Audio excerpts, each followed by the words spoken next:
Hey everyone, this is Shalini Dinani welcoming you to Magnet Brains और हम chapter number 7 glimpses of India को completely discuss कर चुके हैं whether we have to discuss the three stories or the poem The Trees जो कि इस chapter में गिवन है. We have already discussed all of them. अब हमें करने हैं भाई NCERT question solve based on all the stories and the poem. तो क्योंकि बहुत ज़्यादा बोल सकते हो कि बहुत ज़्यादा क्वेश्चंस हैं क्योंकि 3 स्टोरीज हैं, एक पोएम है, तो हम क्या करने वाले हैं ना, हम इंडिविजुअली हर एक स्टोरी को और पोएम को सेपरेट वीडियोस में उनके क्वेश्चंस को डिस्कस करेंगे. ठीक है, जैसे कि अभी हमें फर्स्ट स्टोरी कौन सी गिवन है, अ बेकर फ्रॉम गोवा. तो इस स्टोरी के जितने भी एनसीईआरटी क्वेश्चंस हमको पूछे गए हैं वो सब हम इस वीडियो में डिस्कस करेंगे. Then next we will discuss the second story Coorg, then tea from Assam and followed by the trees. Clear? तो ये सारा सीक्वेंस रहेगा हमारा जो हम एनसीईआरटी क्वेश्चन सॉल्व करेंगे. Same thing we will follow for the extract based and the long answer type questions. Done? All right. तो सबसे पहली स्टोरी कौन सी है भाई, अ बेकर फ्रॉम गोवा, जिस पे हमें एनसीईआरटी क्वेश्चंस में टेक्स्ट बेस्ड और language based and writing skills based questions पूछे गए हैं. तो we have to discuss all the questions all together. Clear? तो इससे पहले कि we jump into the very first question that has been asked from us, we should try to just discuss the summary of the complete story first. तो अ baker from Goa जो है, इसमें author जो है वो हमें गोवन कल्चर के बारे में बता रहे हैं कि किस तरीके से bakers have that important place in the society now also, क्योंकि पहली फर्स्ट लाइन यही लिखी थी राइट हमारे स्टोरी में. तो जो बेकर्स थे यानी कि जो ब्रेड को बनाते थे उनकी बहुत वैल्यू थी और आज भी ब्रेड और बेकर दोनों की बहुत वैल्यू है गोवा में. This is sort of a culture thing, traditional thing है कि bread is part of every feast, every party, every celebration in Goa. Whether marriage gifts ले लीजिए, अगर आप जो एक स्वीट सी ब्रेड होती है बोल वो गिफ्ट नहीं करते हो तो marriage gifts are useless. If अगर किसी की डॉटर की इंगेजमेंट है the mother is suppose to prepare sandwiches daily. The baker used to go to the houses और लोग ब्रेड खरीदते थे. Children are very fond of bangles, जो बैंगल शेप की ब्रेड्स होती हैं. तो किसी में भी ले लो आप, क्रिसमस ले लो, बोलिनास ले लो, तो ये सारी चीज़ें जो हैं क्या बताती हैं कि somewhere bread has a very important role to play in the traditional or the cultural values of Goa. Clear? तो इसी पे पूरी हमको एक स्टोरी गिवन है कि बेकर्स को हम पैडर कहते हैं गोवा में. उनका एक कॉस्ट्यूम होता था, अटायर होता था. जब पोर्चुगीज डेज होते थे यानी ओल्ड डेज होते थे दैट टाइम, तो इनका अटायर कैसे होता था, एक सिंगल पीस फ्रॉक टाइप का सिंगल पीस होता था. They used to wear this. फिर जब नरेटर छोटे थे, ठीक है, यानी कि जब उनके टाइम की बात हो रही है, तो that time bakers used to wear a shirt and a pant. और वो पैंट क्या होती थी ना, हाफ पैंट से बड़ी यानी नीज टच करते हुए, बट फुल पैंट से छोटी. तो अगर ऐसा कोई कॉस्ट्यूम आज भी अगर गोवा में कोई पहन लेता है तो ये उनको कमेंट मिल जाता है कि this person is dressed up like a baker. Clear? तो यहाँ पे हमें जो है ये बताया गया है कि कॉस्ट्यूम क्या है, डिफरेंट ब्रेड्स के बारे में बताया गया है, किस तरीके से एक एंट्री होती थी, म्यूजिकल एंट्री होती है किसकी, बेकर की. डेली एक झंझंग सा साउंड आता है क्योंकि वो अपने बैम्बू जो स्टाफ है, जो स्टिक है, उसकी मदद से ग्राउंड पे टैप करते हैं और उससे एक बहुत अच्छा साउंड निकलता था जिससे all the children use to wake up. और सारी जो लेडीज होती थी घर की उनको समझ जाता था कि भाई बेकर आ गया है, we have to go and buy other bread. ठीक है, तो वो तो नॉर्मल लोज ऑफ ब्रेड खरीदते थे, बट बच्चों को बैंगल्स जो ब्रेड होती थी वो बहुत खाने में मजा आता था. दे वर एक्साइटेड फॉर इट. फिर जो है हमें ये बताया गया है कि किस तरीके से उनके पास एक बैम्बू स्टाफ होता था और उस पर एक बास्केट होता था उनके पास, बैम्बू बास्केट. और उस बास्केट को वो एक हाथ से बैलेंस करते थे और बैम्बू को दूसरे हाथ से ऐसे साउंड प्रोड्यूस करते थे ताकि एवरीबडी इज अवेयर कि हाँ भाई बेकर आ गया. क्लियर? फिर हमसे ये भी बातचीत हुई है कि बेकर जो है पूरे दिन में 2 बार आते हैं, यानी फर्स्ट जब वो ब्रेड बेचने के लिए निकलते हैं इन द मॉर्निंग, और जब वो रिटर्न बैक हो रहे होते हैं अपने एम्प्टी बास्केट के साथ, जब वो सारी ब्रेड्स बेच चुके होते हैं तब. तो 2 बार एक बेकर किसी भी घर के बाहर से गुजरता है. अब ये जो बेकर्स हैं इनकी बहुत वैल्यू थी, ये एक बहुत प्रॉफिटेबल बिजनेस था. और जो भी फैमिलीज होती थी बेकर्स की, उनकी पर्सनल फैमिली बोल लीजिए, उनके सर्वेंट्स बोल लीजिए, वो खुद जो हैं bakers, everybody use to have a plump experience physique, यानी कि अच्छे से बॉडी जो है उनकी रहती थी, यानी मोटे होते थे, फैट होते थे. क्यों? क्योंकि they had happy and prosperous life. बहुत ही प्रॉफिटेबल बिजनेस था, तो दे नेवर स्टार्व्ड, कभी भूखे नहीं रहे वो. क्लियर? फिर हमसे ये भी बोला गया है कि भाई जो बेकर्स हैं उनकी आज भी इम्पोर्टेंस है. फर्नेसेस जो होते हैं जिसमें बेक की जाती है ब्रेड, वो आज भी हैं, उसकी फायर एक्सटिंग्विश नहीं हुई है. इस तरीके से हमको डिस्क्राइब किया गया है. क्लियर। देन जो बेकर्स हैं वो अपने बिल्स या जो भी पैसे मतलब बनता था हर किसी के घर का जो बिल बनता था ब्रेड का, वो eight the end of the month collect करते थे, और वो बिल्स जो हैं जो भी जिस भी घर ने जितनी भी ब्रेड ली है उसका जो मेंशनिंग है वो कहाँ करते थे, एक वॉल पे पेंसिल के थ्रू लिख देते थे, ठीक है, कि किस घर से उनको कितने पैसे लेने हैं, और at the end of the month सब घरों से वो पैसे कलेक्ट करते थे। तो this was a complete story जो हमको अ बेकर फ्रॉम गोवा में गिवन है। Now we are ready to face any kind of question and we will see the NCERT questions first कि भाई हमसे क्या पूछा गया है, let's try to solve them. Clear. तो वेरी फर्स्ट क्वेश्चन जो हमसे पूछा गया है, it is What are the elders in Goa nostalgic about? Nostalgic का मतलब क्या होता है, जब पुरानी बातें याद करके आपको ऐसा लगता है, फीलिंग आती है वो गुड ओल्ड डेज के बारे में, जब हमारे एल्डर्स सोचते हैं उस जमाने में, मेरे जमाने में तो ये सारी बातें क्या हो जाती है, नॉस्टैल्जिक। या फिर आप भी कुछ अपना ऐसे पुरानी सी कोई बात सुनते हो, या फिर फॉर एग्जाम्पल अगर हम बचपन में कहीं पे जाते होंगे कुछ खाने वगैरह या फेयर वगैरह में, मेले वगैरह में, तो कुछ चीज़ें ऐसे होती हैं जब हम बहुत टाइम बाद विजिट करते हैं तो हमें ऐसा लगता है कि वो फीलिंग वापस से रिलीव कर रहे हैं हम लोग, वो मोमेंट्स रिलीव कर रहे हैं, तो वो हो जाता है कि हम नॉस्टैल्जिक हो गए उसके लिए। क्लियर। यानी कि यहाँ पूछा गया है कि जो एल्डर्स थे वो किस चीज़ के लिए नॉस्टैल्जिक, यानी किस चीज़ को सोचकर वो पुरानी बातों को सोचकर खुश होते थे। तो हमें बताया गया है दे यूज टू रेमिनिसिंग, नॉस्टैल्जिक जो वर्ड यूज किया हुआ है चैप्टर में, उससे हमें बताया गया है कि वो बेकर्स के बारे में या जो बेकिंग है उसके बारे में सोच के नॉस्टैल्जिक होते थे। So the elders in Goa nostalgic about the good old Portuguese days and their love of bread and loaves. तो यहाँ पे हमें पता है कि पोर्चुगीज रूल रहा बहुत टाइम तक गोवा में, और वहीं से उनके कल्चर से ये ब्रेड का चालू हुआ मेंशन, कि ब्रेड खाते थे वो लोग बहुत, और ये गोवा में रह गया, यानी Portuguese left but the bread did not leave, तो वो तो रहा हमेशा गोवन कल्चर में। तो यहाँ पे क्या मेंशन किया कि जो एल्डर्स होते थे ना गोवा के, उनको यही चीज़ का सोच सोच के they used to get nostalgic thinking about the good old Portuguese days, जब ब्रेड और लोव्स ऑफ ब्रेड के लिए बहुत ज़्यादा प्यार हुआ करता था। They used to love eating bread and loaves. The writer says that the eaters of loaves have left, but the makers still exist. कि भाई जो eaters यानी कि कौन खाता था ब्रेड ज़्यादा, ये पोर्चुगीज पीपल, राइट। तो क्या लिखा है कि वो लोग तो चले गए, the eaters of bread have left, but the makers still exist, यानी जो ब्रेड बनाते हैं बेकर्स हो गए, वो आज भी एग्जिस्ट करते हैं। आज भी गोवा में आपको डिफरेंट वेराइटी ऑफ ब्रेड मिल जाएंगी। क्लियर। तो ये था इसका complete answer. Done. All right. Second question जो हमसे पूछा गया है, it is bread making still popular in Goa? How do you know? क्या ब्रेड मेकिंग आज भी पॉपुलर है गोवा में? डेफिनेटली, क्योंकि हमको नरेटर ने कुछ पॉइंट्स बोले हैं, कुछ स्टेटमेंट्स बोले हैं, उन स्टेटमेंट से हम प्रूव करेंगे कि yes bread making is still popular in Goa. So yes, bread making is still popular in Goa. This is very clear from the statement in the story that the eaters have gone away, leaving the makers behind. There are mixers, molders, and the ones who bake the loaves. The time-tested furnaces still exist there. तो ये सारी lines जो हैं हमें story में बताई गई हैं, चैप्टर में बताई गई हैं, तो ये लाइंस प्रूव करती हैं कि narrator is telling us that still bread और ब्रेड बेकिंग और bread making is popular in Goa. तो क्या बोल रहे हैं यहाँ पर कि हाँ डेफिनेटली ब्रेड मेकिंग पॉपुलर है। क्यों? क्योंकि सबसे पहली चीज़ जो उन्होंने बोली है वो यही कि ईटर्स चले गए, यानी पोर्चुगीज पीपल तो चले गए, बट जो बेकिंग है ब्रेड की, जो ब्रेड है वो अभी भी यहाँ पे बनती है। सेकेंडली उन्होंने बोला है कि मिक्सर्स, मोल्डर्स और जो बेक करते हैं वो आज भी प्रेजेंट है, यानी कि जो डो प्रिपेयर करते हैं वो, जो इनको शेप में मोल्ड करते हैं ब्रेड के वो, और द वंस जो बेक करते हैं फर्नेसेस में, वो लोग आज भी मौजूद हैं।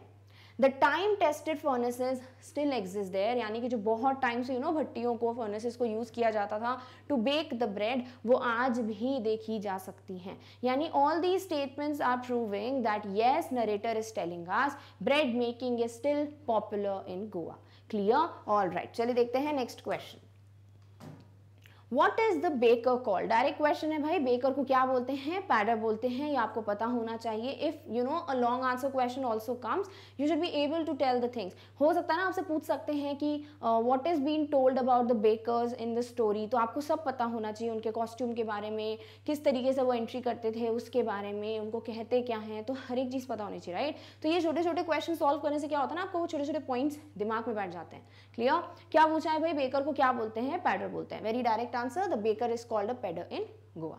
क्लियर? तो आपको ये वर्ड याद रखना है हमेशा। Done? All right. Next is when would the baker come every day, why did the children run to meet him. हमें पता है भाई बेकर जो है पूरे दिन में 2 बार आते हैं, एक तो अर्ली मॉर्निंग जब वो ब्रेड सेल करने के लिए निकले हैं घर के बाहर, दूसरी बात जब है ना वो अपनी पूरी ब्रेड बेचकर सेल कर लौट रहे होते हैं, रिटर्न बैक कर रहे होते हैं विथ हिज एम्प्टी बास्केट, वो होता था सेकेंड टाइम, यानी एटलीस्ट 2 बार तो वो पूरे दिन में आते ही आते थे। नेक्स्ट चीज क्या पूछिए कि बच्चे क्यों भाग के जाते थे, तो हमें पता है नरेटर ने बोला था कि as they used to hear that झंझंग sound of the bamboo staff, वो क्या करते थे, वो उठ जाते थे and they used to run straight to meet the baker. क्यों? क्योंकि उनको बैंगल्स जो ब्रेड होती है वो खानी होती थी, यानी उन्होंने लिखा है भाई जो लोव्स ऑफ ब्रेड है वो तो लेडी ऑफ द हाउस या जो सर्वेंट होती थी वो लेती थी, बट हम बच्चे जो है किसके लिए एक्साइट होते थे, बैंगल्स के लिए, क्योंकि वो ब्रेड जो है बच्चों की फेवरेट हुआ करती थी। So the baker would come twice a day, once early in the morning when he is out to sell the breads and the second time when he returns back after selling his stuff. क्या लिखा हुआ है कि भाई 2 बार आते हैं, number 1 कब, सबसे पहले तो अर्ली इन द मॉर्निंग जब ये ब्रेड बेचने निकलते हैं, second time when he returns back after selling his stuff. तो ये 2 बार हैं जब you can see a baker passing from their houses. बच्चे क्यों जाते थे भाग के भाई, क्योंकि उनको बैंगल्स पसंद थे। The children would run to meet the baker as they were very fond of bread bangles, यानी वो जो बैंगल शेप की ब्रेड होती थी उसके लिए बड़े खुश होते थे बच्चे, उनको वो बहुत पसंद थी, इसीलिए children used to just run and meet the baker. Clear? All right. Next आपको दिया गया है डिफरेंट टाइप के क्वेश्चंस। पहला क्वेश्चन है match the following what is a must. अब ये क्वेश्चन ना बहुत अच्छा है, पता है क्यों? क्योंकि आपको हर एक चीज याद रखने में दिक्कत नहीं होगी कि कब हम सैंडविचेस का यूज करते हैं, कब बोलिनास का यूज करते हैं, कब बोल ब्रेड का यूज करते हैं। तो अगर ये सब आपको याद रहेगा ना तो वो कैसे याद रहने वाला है, जब आप इस तरीके से एक ब्रेक, एक फ्रेगमेंटेड पार्ट में पढ़ोगे। When you divide the text ना इन द फॉर्म जिससे आपको जल्दी याद रहे, you can keep it in mind, वो बेस्ट रहता है। तो ये मैच द फॉलोइंग कॉन्सेप्ट बहुत अच्छा है, तो इस क्वेश्चन से आपको सारी टाइप की ब्रेड्स आज की आज याद हो जाएंगी। ठीक है, तो आपको सबसे पहले दिया हुआ है एज मैरिज गिफ्ट्स और आपको इनमें से एक को चूज करना है। ठीक है, तो हमें पता है कि ऐसा लिखा हुआ था कि मैरिज गिफ्ट्स जो है वो कंप्लीट नहीं होते थे अगर बोल नाम की एक स्वीट सी ब्रेड होती थी, कुछ ऐसा शेप होता है उसका, तो ये ब्रेड अगर नहीं दी जाती थी तो मैरिज गिफ्ट्स में इसको इनकम्प्लीट माना जाता था। ठीक है, तो यहाँ बोल की बात हुई है, तो this would be the answer for the first question, right. Next है फॉर अ पार्टी और अ फीस्ट। तो यहाँ हमको क्या दिया हुआ था कि जैसे कि कोई भी पार्टी हो या सेलिब्रेशन हो, फीस्ट हो, वो ब्रेड के बिना अधूरा है। तो नॉर्मली सिर्फ ब्रेड की बात हुई थी पार्टी और फीस्ट के लिए, तो normally bread would be the answer for the second question, right. Next is for a daughter's engagement. तो पता है भाई कि जब भी किसी की भी बेटी की एंगेजमेंट होती थी तो the mothers used to prepare sandwiches. तो सैंडविचेस इज व्हाट, ये होता है एंगेजमेंट के लिए। And the last one is for Christmas. तो हमें पता है क्रिसमस के लिए बोला है केक्स एंड बोलिनास, तो केक्स एंड बोलिनास are part for Christmas. Clear? तो अब इनको हम अरेंज कर लेते हैं प्रॉपरली, जो आंसर जिस क्वेश्चन का है उसको उसके सामने रख लेते हैं, राइट। तो मैरिज गिफ्ट्स क्या हो जाएंगे, स्वीट ब्रेड कॉल्ड बोल। Now you can easily keep this in your mind, right. For a party और अ फीस्ट, भाई कोई भी पार्टी है, कोई भी फीस्ट है, यानी कि क्रिसमस बोल लो, एंगेजमेंट बोल लो, मैरिज बोल लो, हर चीज इसमें इंक्लूड हो गई, राइट। तो स्पेसिफिकली ब्रेड का नाम नहीं, आप क्या बोलोगे, कॉमनली ब्रेड ही जो है बहुत इंपॉर्टेंट होती है फॉर एवरी पार्टी और a feast, right. Next for a daughter's engagement, किसी की भी बेटी की जब एंगेजमेंट होती है तो मम्मास क्या बनाती थी, सैंडविचेस। तो sandwiches would be the answer for this question. Finally Christmas के लिए भाई केक्स एंड बोलिनास। आप बोल सकते हो भाई Christmas is a very big celebration, बहुत बढ़िया फेस्टिवल है, तो क्रिसमस के टाइम तो भैया एक चीज नहीं 2-2 चीजें चाहिए, ऐसा करके याद रख सकते हो, तो केक्स भी और बोलिनास भी। तो this would be the answer for this question. Clear? All right, चलिए देखते हैं next question. What did the bakers wear. अब यहाँ पे ना 2 अटायर्स की बात हुई है। एक, जब पोर्चुगीज डेज यानी गुड ओल्ड डेज हुआ करते थे, that time bakers used to wear one complete frock वाली ड्रेस, जिसे कबाई कहते थे। और जो सेकेंडली बात हुई है कि जब नरेटर छोटे थे, यानी कि आफ्टर मतलब अभी रीसेंट बोल सकते हो, जो लेटेस्ट डेज होते थे, तब क्या पहनते थे बेकर्स, एक शर्ट और एक ट्राउजर या पैंट, जो कि शॉर्ट पैंट से बड़ी और हाफ पैंट से छोटी हुआ करती थी। तो ये 2 डिफरेंट अटायर्स हैं जो आपको पता होना चाहिए। ठीक है, तो पहले आपसे पूछा गया है इन द पोर्चुगीज डेज, तो यहाँ तो हम कबाई के बारे में मेंशन करेंगे। So the bakers were usually dressed up in peculiar dress called kabai. तो you should be able to keep this in your mind कि भाई कबाई क्या है, ये जब old good old Portuguese days होते थे, यानी जब बिगनिंग हुई थी ऐसा बोल सकते हो, तब बेकर्स जो है इसको पहनते थे. तो this is the dress when Portuguese rule was there, right? It was a single piece long frock reaching down to the knees. और कभी भी ये ड्रेस देख लो, यहाँ जो नरेटर जब छोटे थे तब की ड्रेस देख लो, हमेशा नीज के बिलो ही है, ठीक है. तो आपको ये चीज़ यहाँ रखने की जरूरत नहीं पड़ेगी, दिस इज वेरी क्लियर. तो दोनों ही ड्रेसेस यहाँ पे जैसे एक single piece long frock photograph देखा था हमने, और ये क्या होता है नीज के नीचे तक टच करती है. तो this is the attire of the baker when in good old Portuguese days. Clear. Next आपसे पूछा गया है कि क्या पहनते थे bakers when the author was young. तो ऑथर जब छोटे थे तो शर्ट और pant, right. So during his childhood days, या बोल सकते हो during narrator's childhood days, the author saw the bakers wearing a shirt and pants which were shorter than full length ones and longer than half pants. ठीक है, तो यही है बस छोटा सा डिस्क्रिप्शन कि पैंट शर्ट्स पहनते थे, और पैंट्स कैसे होते थे, जो हाफ पैंट से क्या होते थे बड़े, और जो फुल पैंट्स होते थे उनसे शॉर्टर होते थे. क्लियर. तो दिस इज द आंसर. आपको दोनों अटायर के बारे में भी अब याद हो गया. Done. All right. Next is who invites the comment he is dressed like a pedder. Why? Invites a comment यानी कि कुछ ऐसा करना जिससे कोई चीज़ खुद ब खुद आए. इन्वाइट करना बोलते ना, जैसे कि आप खुद ही अपने पैर पे कुल्हाड़ी मान रहे हो, इसका मतलब क्या होता है इन्वाइट द ट्रबल, यानी कुछ ऐसा करना जिससे खुद ही मुश्किलों को बोल रहे हो आ जाओ, राइट. तो यही होता है इन्वाइट्स द कॉमेंट, यानी खुद ऐसा ड्रेसअप करना कि जो सामने वाला है उससे ये कॉमेंट आपको मिले. क्लियर. तो क्या लिखा है कि कब किसी इंसान को ये कॉमेंट मिलता है, he is dressed like a पेडर. वाई? तो हमें पता है कि भाई नरेटर ने बताया है कि आज भी अगर अगर कोई भी नॉर्मल इंसान एक शर्ट को तो चलिए शर्ट को मेंशन नहीं किया, बट पैंट की बात हुई है, अगर कोई भी इंसान पैंट जो है उसको शॉर्टर देन फुल लेंथ और लॉन्गर देन हाफ पैंट्स, इस तरीके का कोई पैंट पहनता है, यानी जो नीज तक टच हो रहे हैं, तो बोलते हैं भाई ये एक पैडर की तरह ड्रेस्ड है. Clear. So any person who is wearing a half pant which reaches just below the knees invites this comment, he is dressed like a padder. This is because the baker known as padder used to dress like that. देखो अब यहाँ normally कोई भी answer करेगा ना, तो क्या answer करेगा कि हाँ भाई इतना मेंशन कर दो बस कि ही इज ड्रेस लाइक अ पैडर. कब होता है, जब आप हाफ पैंट पहनते हो जो नीज तक टच हो रही है. But to end this answer properly, this is the best way कि आपने ये रीजन भी बता दिया कि भाई ऐसा क्यों, क्योंकि जो बेकर होते हैं जिनको पैडर कहा जाता है उनका ये ड्रेसिंग सेंस होता था, ये अटायर होता था. तो कोई भी अगर ये ड्रेस पहनता है, यानी कि कोई भी ऐसे पैंट्स पहनता है जो नीज तक टच हो रहे हैं, तो यही कॉमेंट मिल जाता है कि this person is dressed up like a पैडल. क्लियर. तो इस तरीके से you have to end the answer. If there is a reason required in your question, do give it. ऐसा मत करो कि भाई सिर्फ जो पूछा है डायरेक्टली दे दिया. If you have not cross the word limit, then definitely you should try to give the reason of the answer. Clear. All right. Next पूछा है where were the monthly accounts of the baker recorded. अब ये question जो है ना, आपके अभी sample paper जो हम डिस्कस करेंगे when we will be done with the literature portion, तो सैम्पल पेपर में बहुत क्रिएटिवली क्वेश्चन दिया है. क्या है ना, वहाँ पे ऐसे आपको रिकॉर्ड्स दे दिए हैं. एक तो पाम पे लिखा हुआ है कुछ कैलकुलेशन, एक वॉल पे लिखा हुआ है, एक ब्रेन में सोच रहा है. तो आपको क्या करना है, यहाँ पर आपको दिमाग में रखना है कि जो बेकर्स होते थे वो अपने बिल्स या मंथली बिल्स जो हैं उनका कहाँ मेंशन करते थे, किसी भी वॉल पे with the help of a pencil. तो आपको किसी भी मॉडिफिकेशन के फॉर्म में ये क्वेश्चन मिल जाता है in the form of a picture और in the form of a blank. आपको पता होना चाहिए वॉल पेंसिल, इतना ध्यान में रखना है कि भाई मंथली बिल्स कहाँ पे कैलकुलेशन जो है वो लिखते थे बेकर्स. क्लियर. तो पूछा है कि मंथली अकाउंट्स कहाँ रिकॉर्ड होते थे, any wall with the help of a pencil. So monthly accounts of the baker were recorded on some wall in the house with a pencil. ठीक है. इसके अलावा जो क्वेश्चन यहाँ पे फॉर्म हो सकता है वो क्या होगा कि ये जो बेकर्स होते थे वो अपने बिल्स मंथ के एंड में, एडवांस में, इन मिडवीन, कभी भी हफ्ते में, हर दिन कोई भी क्वेश्चन आ सकता है. ठीक है. तो आपको क्या दिमाग में रखना है कि eight the end of the month, जब पर्टिकुलर मंथ एंड होता था, फॉर एग्जांपल अगर जनवरी है 31 खत्म, तो 1 फेब को जाके या फिर 31 को जाके वो अपना बिल कलेक्ट कर लेते थे. ठीक है. तो इस तरीके से आपको ये पता होना चाहिए. If any kind of modification is given, जो कि दिया हुआ है आपके सैम्पल क्वेश्चन पेपर में, तो you should be ready with the correct answer कि हाँ भाई जहाँ पे एंड ऑफ द मंथ की बात होगी that would be my correct answer. Clear. तो यहाँ पे तो सिर्फ इतना ही पूछा है, कहाँ पे लिखते थे, वॉल पे with the help of a pencil. Done. All right.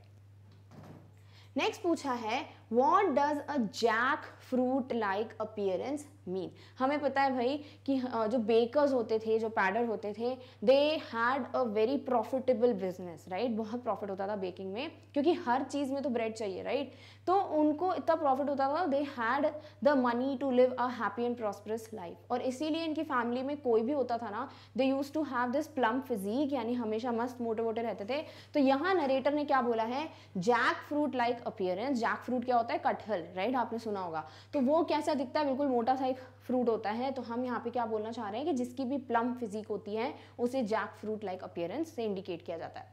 तो it means having a plum physique like a jackfruit. Clear? तो बहुत इजी सा आंसर है। जैक फ्रूट से क्यों कंपेयर किया है? बिकॉज जैक फ्रूट खुद एक मोटा सा फ्रूट होता है, तो उससे उस जैसा शेप होगा किसी की बॉडी का, हम कंप्लीटली फैट, तो वो हम बोल देते हैं jackfruit like appearance. Clear?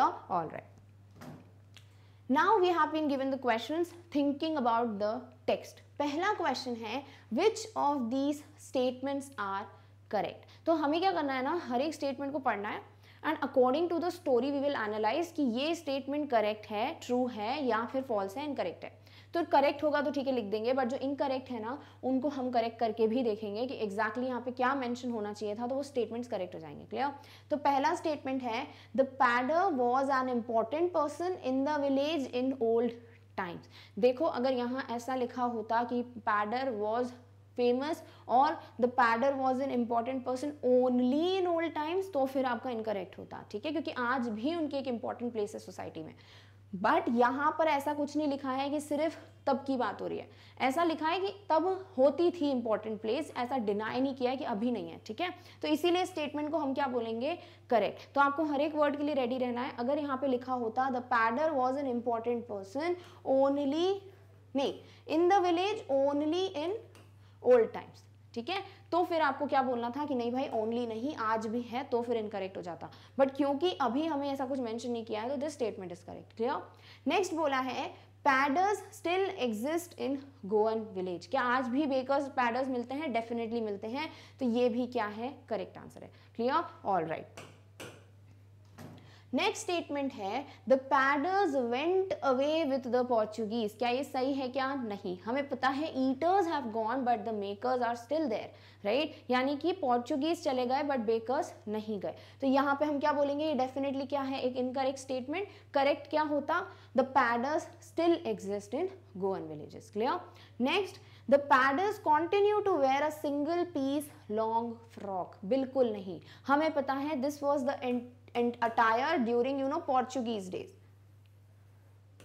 तो आपको ये ध्यान में रखना है कि भाई कबाई की बात कब होगी, ये लॉन्ग सिंगल फ्रॉक की बात कब होगी? ओनली पोर्चुगीज डेज के टाइम, ठीक है? और फिर उसके बाद तो नरेटर जब छोटे थे तभी से अटायर चेंज है, तो आज भी अटायर कैसे होगा कंटिन्यू, राइट? तो जो शर्ट और पैंट की बात हो रही है that is the current attire of the bakers. तो ये क्या हो जाएगा? इनकरेक्ट। करेक्ट स्टेटमेंट क्या होगा? The bakers wear a shirt and trousers that are shorter than full length ones and longer than half pants, ठीक है? तो this is the correct answer. Clear? All right.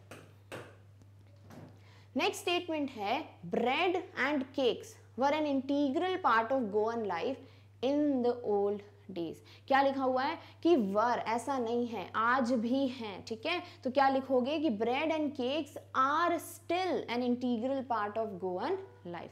तो वर नहीं है, are still, तो इसीलिए ये इनकरेक्ट हो गया और वर की जगह क्या आ जाना चाहिए? Are. This would be the correct statement, right? Traditional bread baking is still a very profitable business. Yes, आज भी बेकिंग जो है वो एक प्रॉफिटेबल बिजनेस कंसिडर किया जाता है इन गोवा। क्लियर? पैडर्स and their family starve in the present times. ऐसा कुछ भी नहीं है, तो ये क्या हो जाएगा? Incorrect. Baking happens to be a profitable business in India. Profitable है तो स्टार्व कैसे करेंगे, ठीक है? तो यहाँ पे हमको जो स्टेटमेंट्स चैप्टर में मेंशन थे अगर वो एज इट इज नहीं है तो हम फॉल्स कर देंगे, ठीक है? तो बेसिकली ये थी आपकी exercise, very easy exercise, right? All right. Next बोला है is bread N important part of Goan life. How do you know this? तो क्या ब्रेड इंपॉर्टेंट पार्ट है गोवन लाइफ का? डेफिनेटली। कैसे पता? क्योंकि हर एक चीज देख लो, पार्टी देख लो, फीस्ट देख लो, क्रिसमस देख लो, मैरिजेस, इंगेजमेंट्स, कुछ भी हो, हर चीज़ में ब्रेड चाहिए। तो यहाँ पर हम क्या बोल रहे हैं कि डेफिनेटली अगर हम ये सारी चीज़ें मेंशन कर दें कि इन एवरी इम्पॉर्टेंट बोल सकते हो part of life, in every important occasion, हर चीज़ में ब्रेड का होना बहुत ज़रूरी है। Without bread it is worthless, right. तो हम क्या बोलेंगे यहाँ पर कि ये सारी चीज़ें मेंशन करके फिर बोलेंगे कि इनसे प्रूव होता है कि हाँ भाई ब्रेड बहुत इंपॉर्टेंट पार्ट है गोवन लाइफ का। Clear? So yes, bread is an important part of Goan life. It is needed for marriage gifts, parties and feast. ठीक है, चाहो तो आगे और लिख लो, it is needed for marriage gifts, for engagements, parties, feast, Christmas etcetera. ठीक है, कि हर चीज में हमको ब्रेड चाहिए। Bread is also needed by a mother for preparing sandwiches during her daughter's engagement. तो bread जो है वो एक मदर को भी चाहिए होती है गोवा में जब उनकी बेटी की एंगेजमेंट हो रही होती है। तो for the sandwiches also the bread is needed. Clear? Thus, it is necessary to have breads for every occasion, because of which the presence of a baker's furnace and bread in the village is very important. देखो अगर short में answer है तो इतना mention करो, but if you are given a long answer फिर क्या कर सकते हो, देखो changes. Yes, bread is an important part of Goan life. It is needed for every occasion. For example, marriage gifts are considered incomplete without the sweet bread bowl. In every feast and party, bread is important. For the daughter's engagement, a mother is supposed to prepare sandwiches of the bread. Next बोल सकते हो कि बोलिनाज and cakes are important part of Christmas parties. तो क्या किया आपने, हर एक चीज को मेंशन कर दिया। क्लियर? तो इससे आप बोल सकते हो कि thus in every occasion bread is required and therefore it acts as an important part of Goan life. Next you can say and therefore still bakers furnace and the bread in the village is considered very important. Clear? तो अगर long answer आता है तो हर एक चीज को mention कर दो, बोलिनास, केक्स, बोल्स, और नहीं तो फिर शॉर्ट में बता दो कि भाई किस किस ओकेशन में जरूरत पड़ती है। क्लियर? All right. नेक्स्ट बोला है tick the right answer. What is the tone of the author when he says the following? क्या करना है आपको ना जो ऑप्शंस दिए हुए हैं, ठीक है, एक स्टेटमेंट दिया है, उस स्टेटमेंट को पढ़कर आपको ये डिसाइड करना है कि कौन से जो वर्ड्स हैं वो फीलिंग डिस्कस कर रहे हैं, यानी नरेटर इस वक्त कौन सी फीलिंग से ये लाइंस लिख रहे हैं वो आपको जज करना है। ठीक है, तो पहला जो स्टेटमेंट है वो है the third and the jingle of the traditional bakers bamboo can still be heard in some places. क्या बोल रहे हैं कि जो ट्रेडिशनल यानी कि पहले जो बेकर्स का थर्ड एंड जिंगल साउंड, यानी कि अगर उनकी एंट्री होती थी तो एक म्यूजिकल एंट्री होती थी, राइट, कि बैम्बू स्टाफ का जो है आवाज आता था, झंग झंग साउंड बोला है, थर्ड एंड जिंगल बोला, राइट। तो ये साउंड आज भी गोवा में चले जाओ तो कहीं ना कहीं सुनने को मिल जाता है। तो इससे क्या समझ आ रहा है कि पुरानी बातों को सोचकर यहाँ मेंशन किया जा रहा है, राइट, यानी कि यहाँ पर जो टोन है वो पुरानी बातों को सोचकर जो नरेटर लिख रहे हैं वो है। आपको ऑप्शंस क्या दिया है, नॉस्टैल्जिक, यानी वही भाई पुरानी बातों को सोचकर खुश होना या फिर कुछ फीलिंग होना बस पुराने बारे में सोचकर। होपफुल यानी कि कुछ आशा करते हुए, विश करते हुए।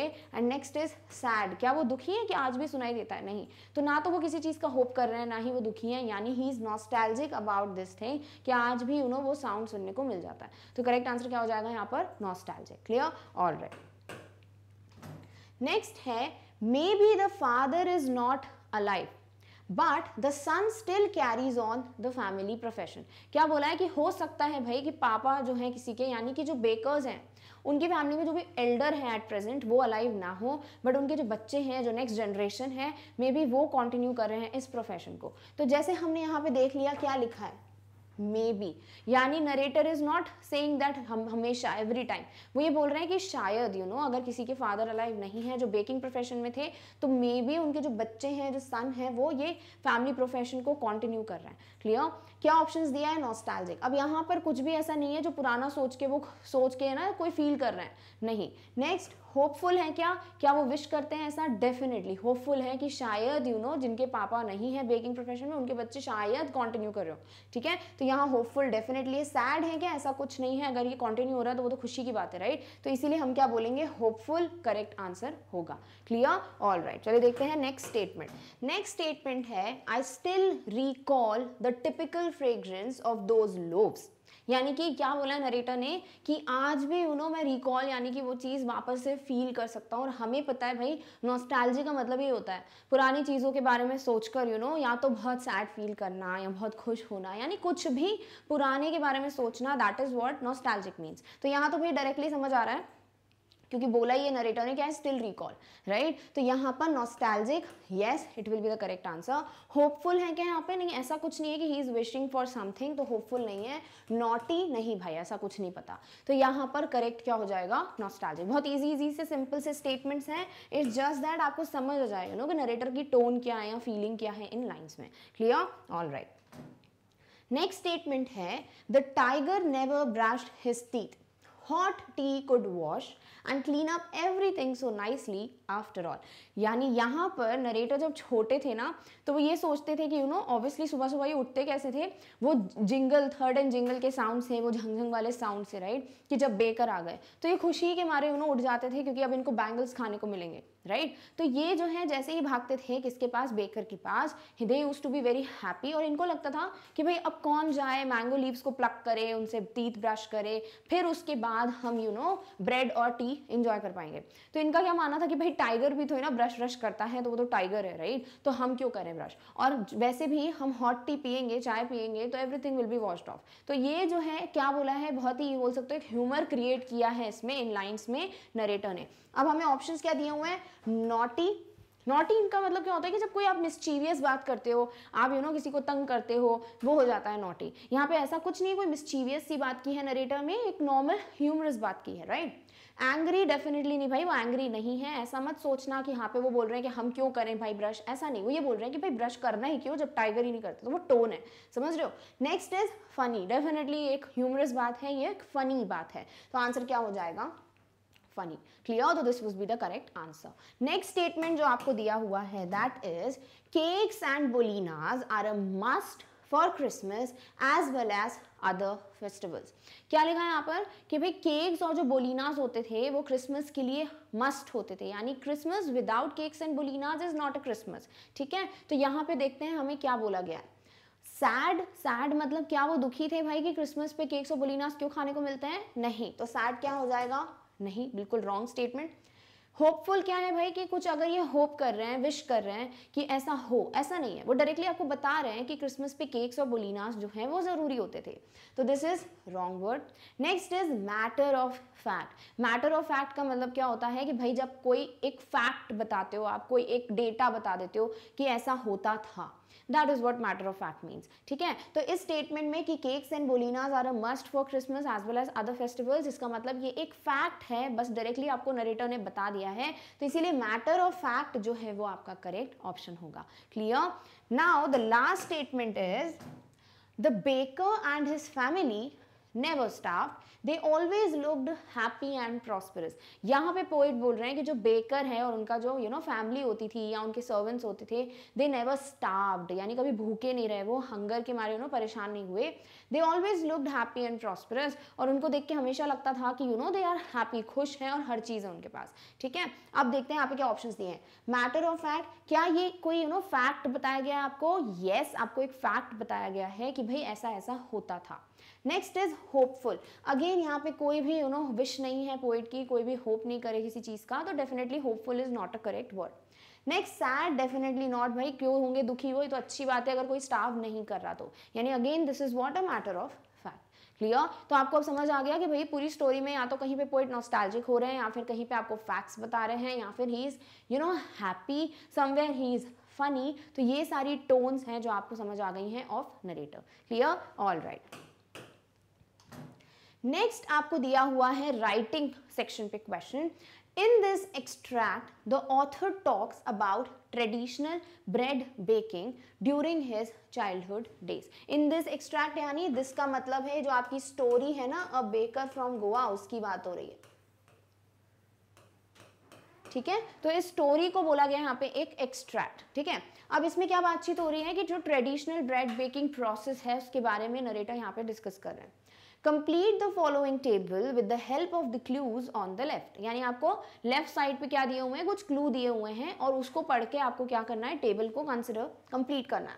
Then write a paragraph about the author's childhood days, और फिर उस हिसाब से आपको क्या लिखना है, एक पैराग्राफ लिखना है। तो आपको जो भी क्लू दिया ना, इसमें अपनी मर्जी से कुछ नहीं करना है, आपको करना क्या है, आपको जो भी क्लू गिवन है ना, एक पर्टिकुलर लाइन, अब उस लाइन से रिलेटेड जो भी आपको पैराग्राफ चैप्टर में गिवन है वो हम यहाँ पे मेंशन कर देंगे, ठीक है। तो एज सच ऐसा कुछ नहीं है यहाँ पर कि आपको बताना है कोई आंसर, इस टाइप का क्वेश्चन आएगा, बट डेफिनेटली जो डिफरेंट पैराग्राफ्स हैं एक बार आप देखोगे ना तो आपको क्या हो जाएगा, ये पैराग्राफ जैसे आप लिखोगे बुक से तो कुछ कुछ पैराग्राफ्स जो है फ्रेगमेंट्स में, पीसेस में आपके दिमाग में आएंगे ना, तो you will be able to keep them in mind. Clear? तो इसीलिए ऐसी टाइप की exercise are very good. Clear? Alright, अब हम देखते हैं हमें क्या क्लूज दिए हैं and what paragraph goes from the chapter with that clue. तो पहला क्लू जो आपको दिया है, the way bread was baked, यानी ब्रेड बनती कैसे थी वो बताया गया है, ठीक है। The bakers used to bake loaves in the mixers and molders on age-old time-tested furnaces that were never extinguished। यानी यहाँ पे क्या बोला है कि भाई किस तरीके से बनती थी ब्रेड, हमें पता है कि मिक्सर्स होते हैं, मोल्डर्स होते हैं, राइट, और इस ब्रेड को वो फर्नेसेस में बेक करते थे। तो बस इतना सही है जो हमको पता है, ठीक है। तो अब इसने आपने यहाँ पे बता दिया। क्लियर? इसके अलावा आपको कुछ ऐसा प्रोसेस नहीं बताया कि कैसे बनाते थे, कैसे शेप देते थे, तो उसके बारे में आप नहीं लिख सकते। डेफिनेटली जो दिया है चैप्टर में, that as it is we have mentioned. Clear? Next clue है the way the pader sold bread, यानी वो कैसे बेचते थे। तो अब पूरा आपको सीन बताना है भाई कि वो बैम्बू स्टाफ से आवाज करते थे, एक बास्केट होती थी, ठीक है, फिर उसके बाद लोग आते थे लेके जाते थे, तो इस तरीके से आपको वो पूरा बताना है, ठीक है। So the baker made his musical entry on the scene with the झंग झंग sound of his specially made bamboo staff. One hand supported the basket on his head and the other banged the bamboo on the ground। ठीक है, तो आपने paragraph में सब कुछ mention कर दिया है किस तरीके से वो आते थे, किस तरीके से बेचते थे भाई ब्रेड को। एक म्यूजिकल सी एंट्री होती थी, साउंड कैसा होता था, झंझंग साउंड, किससे प्रोड्यूस होता था, एक बैम्बू स्टाफ या बैम्बू स्टिक से। एक हैंड से वो अपना बास्केट को सपोर्ट करते थे, दूसरे हैंड से वो बैंग करते थे बैम्बू को ग्राउंड पे। That's it, this was the way he used to sell the bread. Clear? तो आपको क्या हुआ ना, अब ये पैराग्राफ के दिमाग से या सामने से होके गुजर रहे हैं ना, now you have the clear idea कि भाई किस तरीके से एंट्री होती थी, तो आप ये मेंशन कर सकते हो इन योर आंसर। क्लियर? तो आपको इतने बड़े बड़े पैराग्राफ्स एक साथ याद रखने से बेटर क्या होता है, स्मॉल बिट्स एंड पीसेस में अगर हम उसको पढ़ लें। क्लियर? ऑलराइट, चलिए देखते हैं नेक्स्ट क्लू हमें क्या गिवन है। व्हाट द पैडर वोर, अब ये तो आई थिंक याद ही हो गया भाई, ऑलरेडी क्वेश्चन कर चुके हैं कि गुड ओल्ड पोर्चुगीज डेज में वो कबाई पहनते थे, एक सिंगल पीस फ्रॉक होता था नीज तक, और जब नरेटर छोटे थे तब टाइम पे वो शर्ट ट्राउजर पहनते थे जो कि फुल पैंट से छोटा और हाफ पैंट से बड़ा होता था। ठीक है, सो द बेकर और bread seller of those days had a peculiar dress known as कबाई।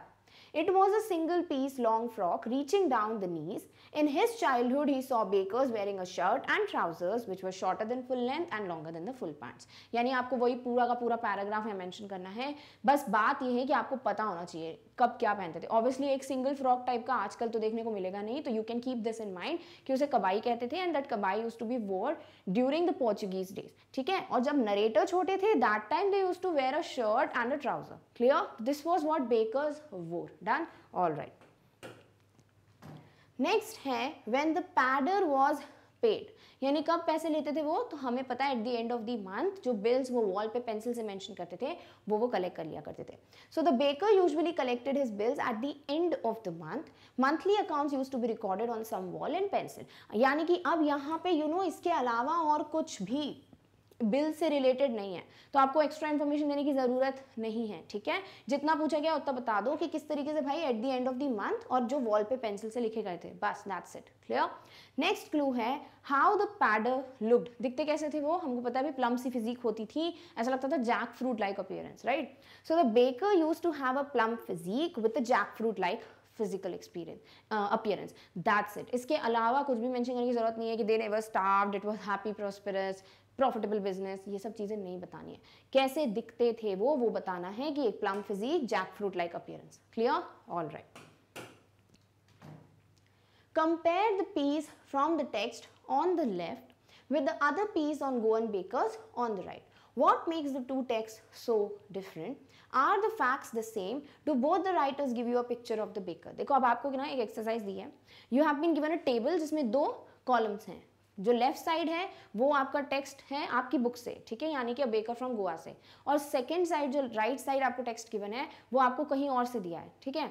अब हम क्या करेंगे ना, हम सेपरेटली देखेंगे, लेफ्ट साइड का टेक्स्ट पहले देखेंगे, फिर राइट साइड का टेक्स्ट देखेंगे, और फिर हमें करना क्या है, we have to compare both the text. और आंसर किस तरीके से करना है कि दोनों टेक्स्ट में क्या डिफरेंस है।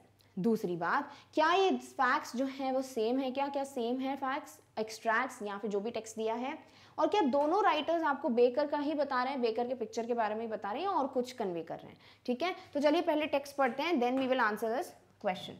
तो सबसे पहले वो टेक्स्ट जो आपके लेफ्ट में मेंशन है, यानी आपके चैप्टर से, ठीक है।